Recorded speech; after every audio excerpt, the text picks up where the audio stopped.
It's the DLLS Cowboys Podcast. We'd like to welcome in the great and powerful, our All-City NFL analyst insider, the great Adam Hoge. What's up, Adam? You guys sound like you're doing great. Oh, yeah. I mean, dude, we have a Hall of Fame general manager. You kidding me? We got rid of that. We got rid of that greedy player, man. That no production player. He's out of here, man. When is enough? Where was he against Green Bay? Yeah, man. We don't need the podcast, Smodcast. Get out of here. We got Kenny Clark. Let's go. Kenny Clark and Micah was a distraction. We all know that. Yeah. Kenny Clark doesn't have a podcast, does he? He might. I don't know. I don't think so. Not that I know of. He might have one now that he's going on to Dallas. I don't know. That's a fair point. What was your immediate reaction to the Cowboys trading a 26-year-old Hall of Fame player entering his prime for the hell of it? Well, a lot of reactions. I mean, the first one was shock because I've been in denial, as I'm assuming you guys were too, that this would actually happen. It just honestly goes against, to me, both of the organizations, what they normally do. I mean, with the Cowboys, it's always been, lose all negotiating leverage and then just pay them at the end. With the Packers, it's always, let's keep our picks, let's draft, let's not spend big money, pay our own.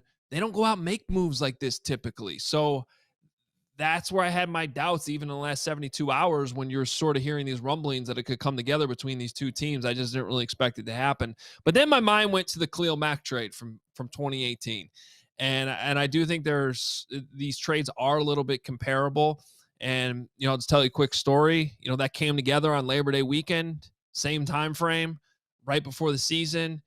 Khalil Mack was technically a year older, but same point in his career, 4 years in, right? So he was probably the best up-and-coming defensive player in the league, just like Micah Parsons is now.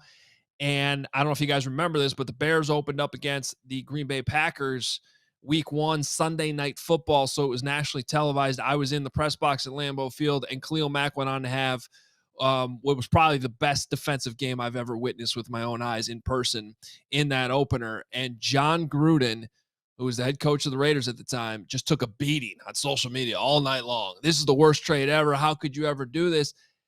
Zoom out 3 years later, Khalil Mack was good, but he wasn't the same guy he was in 2018.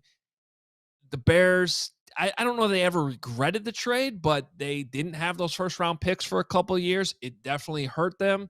And really the only reason why it just didn't end up being a win for the Raiders overall was because they screwed all those first round picks they got. They made bad draft choices. So I got Josh Jacobs, really I believe it was which trade was that? Maybe I got the wrong trade. I was looking one up earlier. No, he might have been in that, but obviously he ended up going elsewhere. Right. He's also in Green Bay. And I think that's the thing. Is like it's always good in theory, because in your mind a first round pick means one thing.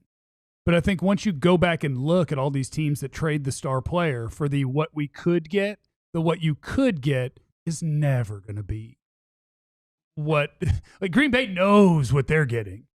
If the Cowboys turned it into – and we don't know where the picks would be, but you can go the last 5 years, last 6 or 7 years.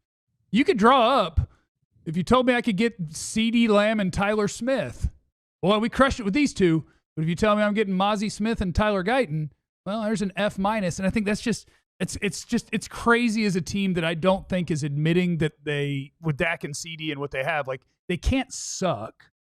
And so to trade away your best players, I think that is very rarely an okay idea. I think Jerry Jones is a crazy person. I'm not coming here to tell you that this was a great move by any means.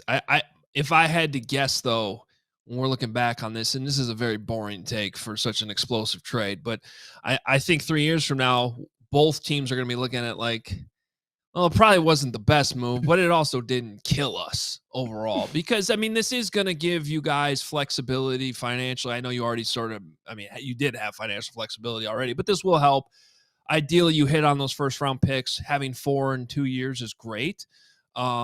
That's the part where I don't know that I trust Jerry Jones to get this right. But, but if you scout and you make those picks, then, a few years from now, it's not like theoretically the Cowboys shouldn't be bad, a few years from now, or maybe as bad as they might be this year, because now they just lost Micah Parsons on defense that already wasn't that good.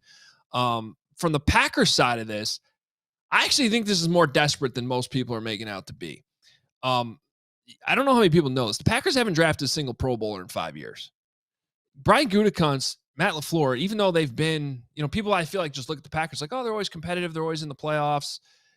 Well, other than beating the Cowboys a couple years ago, they never really win in the playoffs. And the heat has been rising on these guys. And oh, by the way, the team president just changed because Mark Murphy retired and Ed Policy's in. And anytime stuff like that happens, you feel some fire under your butt. So I think from a Brian Gutekunst standpoint, this was a little bit of a desperate move to have some really good short-term gains that I think a few years from now, when you look at the fact that the Packers are now the only team in the NFL paying 2 players over $100 million, that is going to cost you, especially when you lose 2 first-round picks too. I just think from their perspective, it might be great this year, but 2-3 years from now, this is gonna put them in a tougher spot than that franchise usually is in.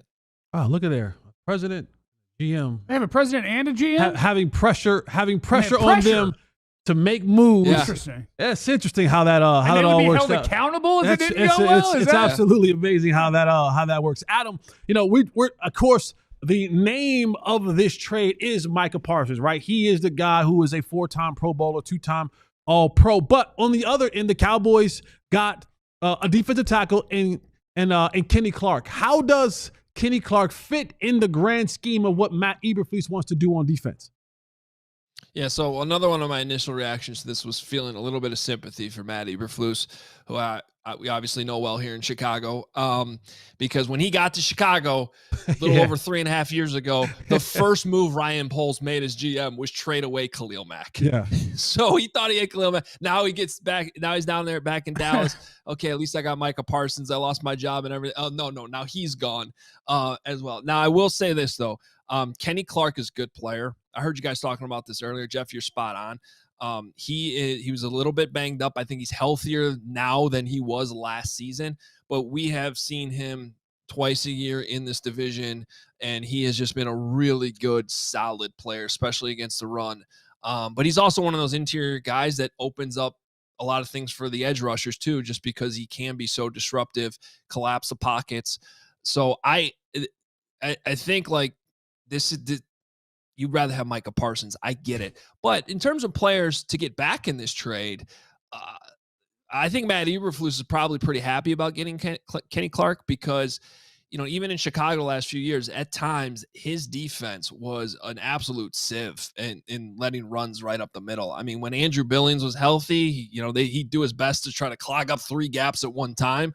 But when he was out and hurt, you could basically run right up the middle. And I was worried about that with the Cowboys this year. So I think getting Kenny Clark, at least from that perspective, will help a little bit in the short term. Adam, you're a beast. He's our All-City NFL analyst, and you can catch him with CHGO because badass, and he does all the things. We appreciate you, Adam. Yeah, thanks, guys. Good luck. All right.